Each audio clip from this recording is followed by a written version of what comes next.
একটা লোক আমি নিজে দেখছি আমাদের বাজারে, যখন সিমেন্টের গাড়ি আসছে, সিমেন্ট গাড়ি থেকে সিমেন্ট নামাইয়া দোকানের মধ্যে ঢুকানো সর্বোচ্চ 10 টাকা।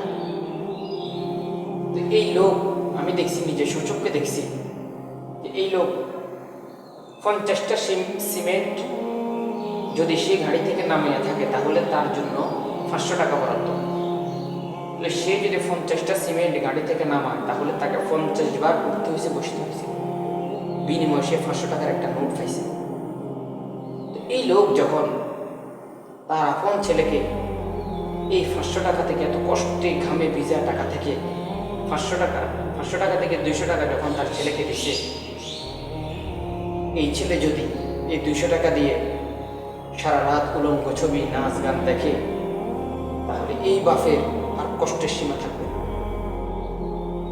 একটা মানুষ কতটুকু কষ্ট করে এই 500 টাকা রুজি করছে, আর তুমি ছেলে, তুমি না ফরমান, সেই টাকাগুলো কিভাবে অনাদর অবহেলা নষ্ট করে দিছ। তো মনে রাখো ভাই, মৃত্যুবরণ করার সাথে সাথে তোমাকে প্রত্যেকটা সময়ের হিসাব দিতে হবে, প্রত্যেকটা সময়ের হিসাব তোমাকে দিতে হবে।